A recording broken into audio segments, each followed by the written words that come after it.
Hello dear students, welcome to my next lecture on compulsory English. We are studying the text Literary Landscape, and in it we are studying the first poem in the fourth semester, Still I Rise. This is my second lecture on the poem Still I Rise by the famous American poet Maya Angelou. In the previous lectures, I talked about America, about slavery in America, about the fight of the black people to earn their rights in America, etc. Then, in the last lecture, I also spoke about or I discussed the first four stanzas in the poem. Let me go through the first four stanzas again. I shall explain the four stanzas in brief and then we will read the fifth stanza in the poem. तर हा एक प्रकारचा recap आहे असं समजा आणि या रिकॅपमध्ये आपण मागच्या लेक्चरला जे 4 स्टॅन्झाज शिकलो त्यातली मुख्य थीम, मुख्य आशय काय आहे हे पाहूया. So please pay attention to the slide. You may write me down in history with your bitter twisted lies. You may trod me in the very dirt, but still, like dust, I will rise. First stanza मध्ये the poet says that की तुम्ही मला यातला you कोण आहे तर you refer to the white man. अमेरिकेतील गोऱ्या लोकांना उद्देशून ही पोएट बोलत आहे. ती म्हणत आहे की कदाचित तुम्ही इतिहासात किंवा इतिहासाच्या पुस्तकांमध्ये माझं वेडं-वाकडं चित्र प्रसिद्ध कराल, माझ्या विरुद्ध किंवा माझ्याबद्दल काहीतरी वेडं-वाकडं लिहाल, मला खाली दाबण्याचा प्रयत्न कराल, पण like dust I will rise. मी धुळीप्रमाणे वर येईन. धूळ जशी उडते तशी मी सुद्धा वर येईन आणि तुम्ही मला दाबू शकणार नाही, माझा आवाज दाबू शकणार नाही. Does my sassiness upset you? Why are you beset with gloom? 'Cause I walk like I have got oil wells pumping in my living room. In this stanza, you have 2 questions in the first 2 lines. So the poet says that, why are you angry with me? Why are you so sad? आमच्याबद्दल तुमच्या मनात एवढा राग का आहे? तुम्ही एवढे दुःखी का दिसताय? कारण आम्ही आता कॉन्फिडेंटली चालत आहोत. आम्ही आता तुमच्या पुढं मान झुकून आणि तुमच्या कोणत्याही दबावाला बळी पडून आम्ही जगत नाही. जणू काही आमच्या घरांमध्ये आता तेलाच्या खाणी आहेत आणि आमच्याकडं भरपूर पैसा आलेला आहे. या आविर्भावामध्ये म्हणजे आम्ही आर्थिकदृष्ट्या सक्षम झालेलो आहोत. त्यामुळं आम्हाला आता कोणाची गरज नाही. या कॉन्फिडन्समध्ये आम्ही राहत आहोत. याचं तुम्हाला वाईट वाटतं का? आमची प्रगती झालेली तुम्हाला पाहवत नाही का? असा आशय या सेकंड स्टॅन्झामध्ये. Just like moons and like suns with the certainty of tides, just like hopes springing high, still I will rise. In the third stanza she says, like the moon and the sun and the tides in the ocean, I shall also rise. My spirits are like hope springing high. जसा आकाशामध्ये चंद्र सूर्य उगवतात, समुद्रामध्ये जशा लाटांची भरती येते किंवा लाटांचा उगम पावतो, मनामध्ये जशा आशा पल्लवित होतात, त्याचप्रमाणे मी सुद्धा काय होईन? I will rise. मी सुद्धा या माझ्या परिस्थितीतून मी उठेन, मी माझ्या पायावर उभा राहीन आणि मी आयुष्यात यशस्वी होईन. असा आशय या स्टॅन्झामध्ये आहे.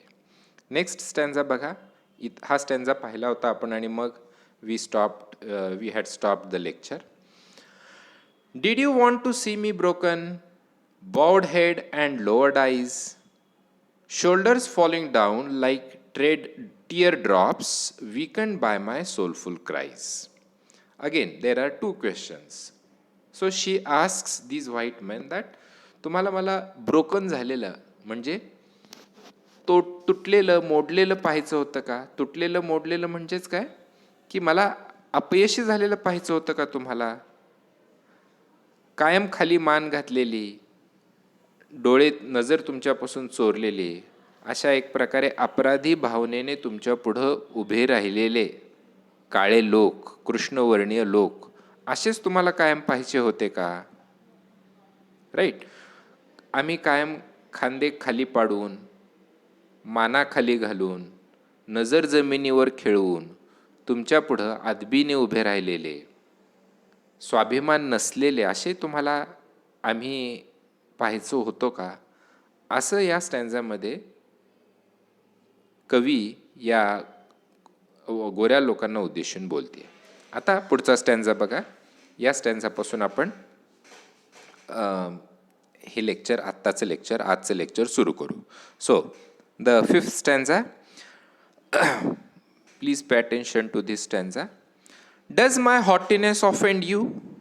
Don't you take it awful hard, 'cause I laugh like I have got gold mines digging in my own backyard.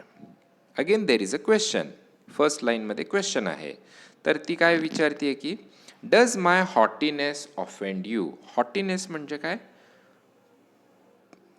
Pride, माझा गर्व किंवा माझा अभिमान, माझा स्वाभिमान तुम्हाला ऑफेंड करतोय का? ऑफेंड करणे म्हणजे दुखावणे. So, in short, she wants to say that now I am proud of myself. Earlier, we were not proud of ourselves. कारण का? तुम्ही आमच्यामध्ये इन्फिरियरिटी कॉम्प्लेक्स भरला होता. म्हणजे आम्ही काळे आहोत, we look like monkeys, we are not human beings, अशा प्रकारे तुम्ही आमचा अपमान केला होता, आमचा स्वाभिमान दुखावला होता. But now we don't care. We don't care how do we look. We don't care about the color of our skin. त्यामुळे आता आम्ही काय करतोय? आम्ही आमच्या उन्नतीवर, प्रगतीवर लक्ष देतोय. आम्ही आमच्या शिक्षणावर, आमच्या बिझनेसवर लक्ष केंद्रित करून आयुष्यामध्ये यशस्वी होण्याचा प्रयत्न करतोय. So now we have become proud of ourselves. So does my haughtiness, that is does my pride offend you? याच्यामुळं तुम्ही दुखावले गेलेला आहात का? Don't you take it awful hard, cause I laugh like I have got gold mines digging in my own backyard. आता इथं comparison आहे. इथं एक फिगर्स ऑफ स्पीच वापरलेलं आहे, ते म्हणजे सिमिली. तुम्ही हे फिगर ऑफ स्पीच शिकला असाल की simile is a figure of speech used in poems, used in literature especially, to compare two things. Simile is used with the words like किंवा as या शब्दांनी सिमिली वापरली जाते. सिमिली म्हणजे काय? कंपॅरिझन आहे, तुलना आहे. काय कंपॅरिझन आहे की don't you take it awful hard. खूप तुम्ही मनाला हे लावून घेतलेलं आहे का? तुम्हाला खूपच दुःख झालेलं आहे का? वाईट वाटलेलं आहे का? कारण का? कॉज याचा अर्थ काय? CAUSE याचा अर्थ बिकॉज आहे. बिकॉजचा तो एक शॉर्ट फॉर्म आहे किंवा बिकॉज ही या पद्धतीनेही लिहिला जातो. ती एक पद्धत आहे बिकॉज लिहिण्याची. एक काय केलेलं आहे? एक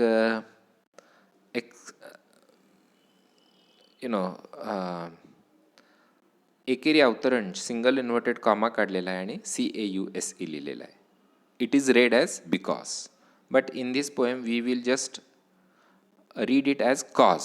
Cause I laugh like I have got gold mines digging in my own backyard. Backyard म्हणजे घराच्या मागं असलेली जागा, ज्याला आपण परसदार म्हणतो किंवा मोठा ज्या व्यक्तींकडे बंगला असतो, मोठं घर असतं, त्यांच्या अंगणात आणि घराच्या मागच्या बाजूला थोडीफार जागा असते. सो ती मागची जागा असते, त्याला काय म्हणायचं? बॅकयार्ड. आमच्या बॅकयार्डमध्ये किंवा माझ्या घराच्या बॅकयार्डमध्ये जणू काही गोल्ड माईन आहे, सोन्याची खाण आहे. आणि दररोज आम्ही काय करतो? डिगिंग करून त्या माईन म्हणजे खाण, त्या माईनमधून सोनं काढतो. आणि therefore we are happy, therefore we are rich. आणि म्हणून आता आम्ही काय झालेलो आहोत? We are proud. अँड आम्ही रोज काय करतो किंवा आमच्या चेहऱ्यावर जे हास्य दिसतंय ते कशामुळे दिसतंय? जणू काही आमच्याकडं सोन्याच्या खाणी आहेत. आम्ही सधन झालेलो आहोत, पैसेवाले झालेलो आहोत, म्हणून आम्ही आता मोठमोठ्याने हसतो. आणि याचं तुम्हाला दुःख होतंय का? याचं तुम्हाला वाईट वाटतंय का? So earlier when we were slaves or when our forefathers were slaves, they were not as happy as we are now. They did not laugh like we are laughing now. आमचे पूर्वज स्लेव्स होते, गुलाम होते, आणि ते काही असं उघडपणे मोकळेपणाने हसू शकत नव्हते, भावना व्यक्त करू शकत नव्हते. But now we are a different people. We are proud of ourselves. we are proud of our achievements, and therefore we are freely expressing ourselves. आणि म्हणून तुम्हाला वाईट वाटतंय का? तुम्ही दुखावले गेलेला आहात का? ऑफुल हार्ड, तुम्हाला अतिशय हार्ड फिलिंग्ज आमच्याबद्दल तुमच्या मनात आहेत का?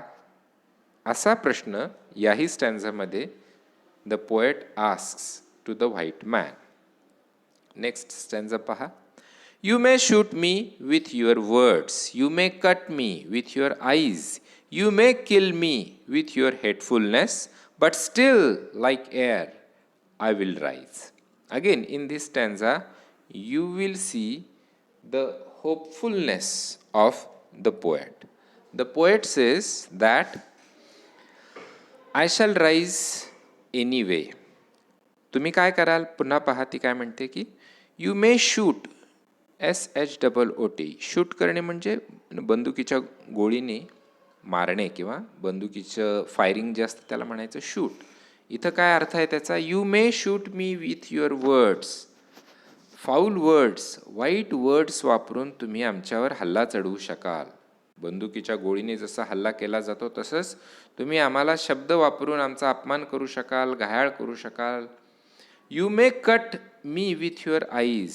तुमच्या जळजळीत नजरेने सुद्धा आमच्यावर तुम्ही आघात करू शकाल. राईट. शब्दशः अर्थ नाही आहे, म्हणजे you may shoot me with your words, शब्दांनी तुम्ही आम्हाला मारू शकाल. म्हणजेच you may insult us by using foul language, by abusing us. Right. You may cut me with your eyes. आमच्याकडं अतिशय वाईट नजरेने, जळजळत्या नजरेने, रागाने बघून आमचा तुम्ही अपमान करू शकाल. बघा कोणतं व्हर्ब वापरलंय? मे. मे हे ऑक्झिलरी व्हर्ब आहे, हेल्पिंग व्हर्ब आहे. मे एखादी गोष्ट करू शकणे या अर्थाने. You may kill me with your hatefulness. कदाचित तुम्ही आमचा खूप दुस्वास कराल, राग कराल आणि तुम्हाला आम्हाला ठार मारावं असं वाटेल. But still like air I will rise. But you will not be able to do this. म्हणजे you will not be able to finish us. तुम्ही आम्हाला मारू शकणार नाही, आम्हाला संपवू शकणार नाही. कारण का?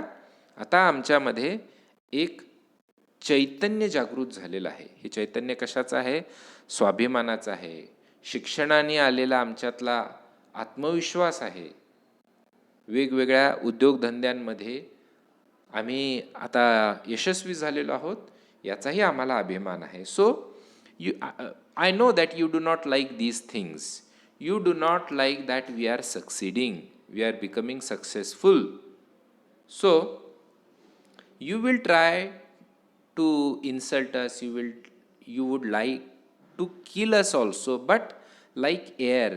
हवा जशी मुक्तपणे फिरते किंवा हवेला जसं तुम्ही दाबू शकत नाही, प्रेस करू शकत नाही, अडवू शकत नाही, तसंच तुम्ही आम्हाला अडवू शकणार नाही. I will rise. दॅट यातला आय हा फक्त स्वतःसाठी नसून संपूर्ण कृष्णवर्णियांसाठी वापरलेला आहे. I will rise means we will rise. आमची प्रगती होईल, आम्ही पुन्हा आमच्या पायावर सशक्तपणे, सक्षमपणे उभे राहू, असं या स्टॅन्झामध्ये पोएटला म्हणायचं आहे. नेक्स्ट स्टॅन्झा पहा. Yes, next stanza is does my sexiness upset you. Again question की now I look sexy. That is, I wear sexy clothes. I wear attractive clothes. Sexy, attractive. मी आजकाल अट्रॅक्टिव्ह दिसते. दॅट इज, आम्ही black लोक आजकाल attractive दिसतो. म्हणजे काय करतो, आम्ही तुमच्यासारखे फॅशनेबल क्लोथ्स वापरतो, थोडीफार फॅशन करतो, and we try to look good. Earlier you did not allow us to wear nice clothes, to decorate ourselves, but nowadays we are free to do these things, so we look sexy. And does it upset you? याच्यामुळे तुम्ही upset झालेला आहात का? तुम्हाला वाईट वाटतंय का? थोडक्यात, अनेक वर्षांच्या प्रयत्नानंतर, स्ट्रगलनंतर आम्हाला थोडेफार आता थोडेफार आमच्यावरचे निर्बंध कमी झालेले आहेत, थोडंफार स्वातंत्र्य मिळालेलं आहे. त्याच्यामुळे आमची जी प्रगती झालेली आहे ती तुम्हाला बघवत नाही का? या ॲटिट्यूडनी the poet is talking to the white man. So does my sexiness upset you? Does it come as a surprise that I dance like I have got diamonds at the meeting of my thighs? Again question आहे. या 3 लाईन्समध्ये, या स्टॅन्झाच्या या 3 लाईन्समध्ये एक question आहे की तुम्ही surprise झालेला आहात का? तुम्हाला आश्चर्य वाटतंय का की माझ्या पायांमध्ये, आमच्या पायांमध्ये जणू काही डायमंड्स आहेत? दॅट इज, आमच्या अंगावरती आम्ही डायमंड्स आलेलो आहोत, याचा तुम्हाला वाईट वाटतंय का? आमच्या अंगावर जणू काही डायमंड्स आहेत, या आनंदाने आम्ही नाचतोय, गातोय, याच्यामुळे तुम्ही आश्चर्यचकित झालेला आहात का? In short, earlier the black people were not allowed to dance, they were not allowed to sing, they were not even allowed to laugh in public places. But nowadays these black people have earned some freedom. They have got their rights, and therefore they can sing freely, they can dance in public places, and they can laugh openly. And many white people in America did not like the freedom that the black people have got, and therefore many of them are upset. They are worried. They are worried to see the progress of these black people. So the poet is addressing to those white people who do not like to see the black people succeeding. अशा लोकांना उद्देशून ही कवयित्री किंवा ही poet त्यांना वेगवेगळे प्रश्न विचारते, आणि she is also describing herself. So the poet is just a representative, she is just a symbol of all the black people in America. In short, she wants to say that slowly the black people are advancing, they are progressing, they are becoming equal to the white man. The white man suppressed the black people for a long time. अनेक दशकांच्या, शतकांच्या suppression नंतर, बंधनानंतर आत्ता कुठं या कृष्णवर्णियांची प्रगती व्हायला लागलेली आहे, आणि हे काही गोऱ्या लोकांना सहन होत नाही. त्यांना अजूनही वाटतं की काळ्या लोकांनी गुलाम म्हणूनच राहावं, गोऱ्या लोकांची सेवाच करावी, त्यांना कोणतेही हक्क अधिकार मिळू नयेत, शिक्षणापासून ते वंचित राहावेत, त्यांनी कोणताही उद्योगधंदा कारखाना सुरू करू नयेत. अशा भावना असलेले काही गोरे लोक अमेरिकेमध्ये आजही आहेत. So the poem is still relevant today. In the poem the poet asks several questions to the white man, and she is saying that no matter what you do, I will rise. काही जरी झालं तरी आता तुम्ही मला थोपवू शकणार नाही, थांबवू शकणार नाही. मी उभी राहीन, मी प्रगती करेन, आणि मी यशस्वी होऊन दाखवेन. आता लास्ट पार्ट बघा पोएमचा. It is a long part. It is, you can consider it as one stanza. ती काय म्हणते बघा. And in this stanza you will find the phrase repeated in it. कोणती फ्रेज रिपीटेड आहे? I rise. ही छोटीशी फ्रेज तुम्हाला दिसेल की ही वारंवार तुम्हाला या स्टॅन्झामध्ये परत आलेली दिसेल. Rise, rise, I rise, I rise. मी हा स्टॅन्झा वाचतो, पहा, लक्ष द्या तुम्ही. Out of the huts of history's shame I rise, up from a past that's rooted in pain I rise. I'm a black ocean leaping and wide, welling and swelling, I bear in the tide, leaving behind nights of terror and fear, I rise. Into a daybreak that's wondrously clear, I rise, bringing the gifts that my ancestors gave. I am the dream and the hope of the slave. I rise, I rise, I rise. In the end, you find a full stop and the poem ends. So, repeatedly, you find the phrase I rise. Here, you see the confidence of the poet. So, she says that out of, first line बघा यातली, out of the huts of history's shame. इतिहासातल्या त्या दुर्दैवी घटनेतून मी काय करेन, मी उगवून येईन.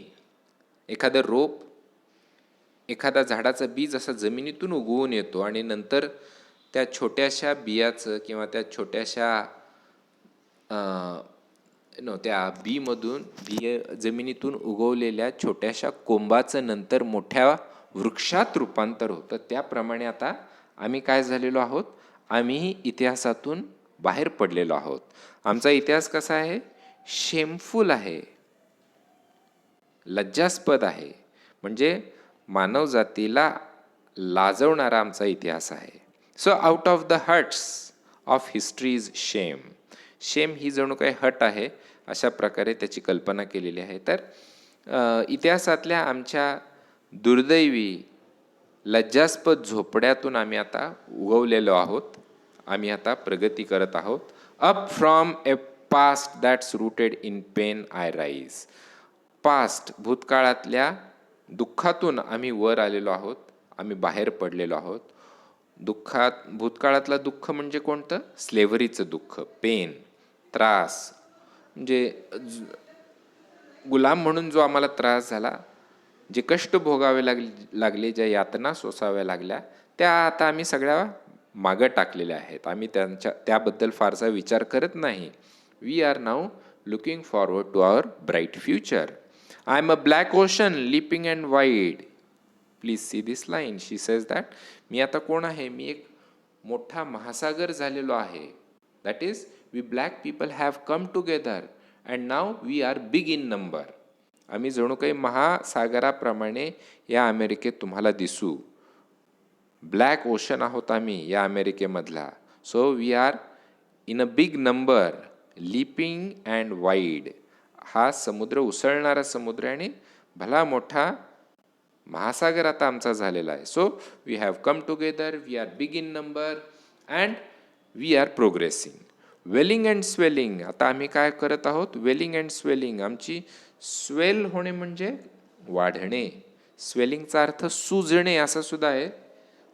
आपल्याला मार लागला की आपल्या शरीराचा भाग सुजतो, त्याला स्वेलिंग म्हणायचं. तर आता आम्ही वाढत आहोत, आमची संख्या झपाट्याने वाढत आहे आणि आम्ही एखाद्या महासागराप्रमाणे अथांग झालेलो आहोत. I am a black ocean leaping and wide, welling and swelling, I bear in the tide, leaving behind nights of terror and fear I rise. भूतकाळातला टेरर म्हणजे आमच्यावर झालेला आम्ही ज्या भीतीमध्ये, फिअरमध्ये राहत होतो, ज्या भयानक स्थितीमध्ये, टेररमध्ये राहत होतो, ती दुःखद रात्र किंवा ती काळ रात्र आम्ही आता मागं सोडून आलेलो आहोत आणि we are going to rise, we will rise. तर आमच्या भूतकाळात आम्ही सहन केलेले अन्याय, अत्याचार, टेरर, फिअर या सगळ्यांचा विचार आम्ही करत नाही. तर आता आम्ही काय करतोय, आम्ही याच्यातून बाहेर पडलेलो आहोत आणि आता आम्ही भविष्याकडे पाहत आहोत. Into a daybreak that's wondrously clear I rise. आता आमचा डे ब्रेक झालेला आहे. डे ब्रेक म्हणजे आमच्या दिवसाची सुरुवात झालेली आहे, आमचा सूर्योदय झालेला आहे. थोडक्यात काय आहे, आता आमचा भविष्यकाळ हा ब्राईट आहे. आमचा भूतकाळ हा अतिशय दुःखद, कष्टप्रद होता, तो आता आम्ही मागं सोडलेला आहे आणि आता आमचा डे ब्रेक झालेला आहे. आमच्यावर काय झालेले आहे, आमच्यावर एक प्रकारे देवाने कृपा केलेली आहे म्हणा, निसर्गाने कृपा केलेली आहे आणि जणू आकाशामध्ये सूर्य उगवता सूर्य हे कशाचं चिन्ह आहे किंवा कशाचं प्रतीक आहे, तर हे आशेचं प्रतीक आहे. सो होप आहे. Into a daybreak that's a wondrously clear. आता we are very hopeful to our future. Wondrously clear ही आशा किंवा हा आशेचा किरण कसा आहे, हा आशेचा किरण अतिशय स्पष्ट आहे. थोडक्यात we are very hopeful for our future. Bringing the gifts that my ancestors gave. आमच्या पूर्वजांनी ॲन्सेस्टर्सनी जे काही आम्हाला गिफ्ट्स दिलेले आहेत, ते गिफ्ट्स आम्ही घेऊन चाललेलो आहोत. कोणते गिफ्ट्स दिले या ॲन्सेस्टर्सनी?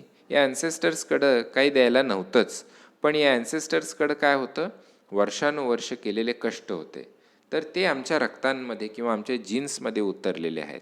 तर आमच्या ॲन्सेस्टर्सने आम्हाला जे काही गिफ्ट्स दिलेले आहेत ते घेऊन आम्ही चाललेलो आहोत. Bringing the gifts that my ancestors gave, I am the dream and the hope of the slave.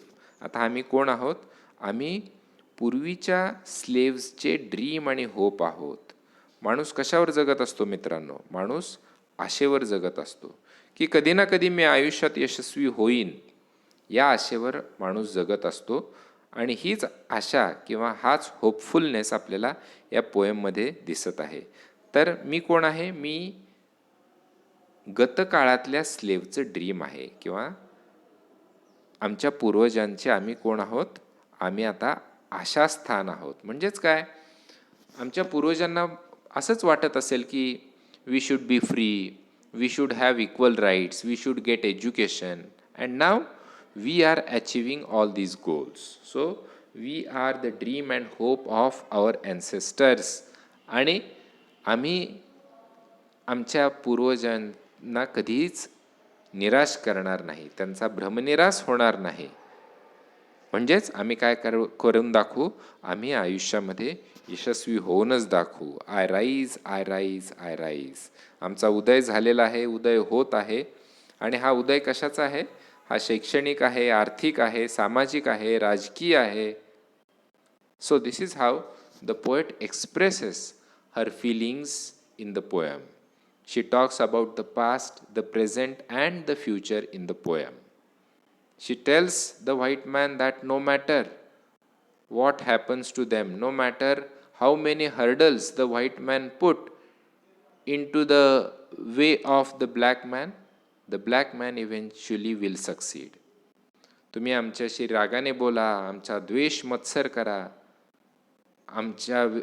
आमचा तिरस्कार करा, आता आम्ही या गोष्टींकडे लक्ष देत नाही. We are going to rise, I will rise. अशी ही छान सुंदर पोयम आहे की ज्या कवितेमध्ये तुम्हाला या कवीचा एक कवीचं होपफुलनेस, आशादायी चित्र भविष्याबद्दलचं पाहायला मिळेल.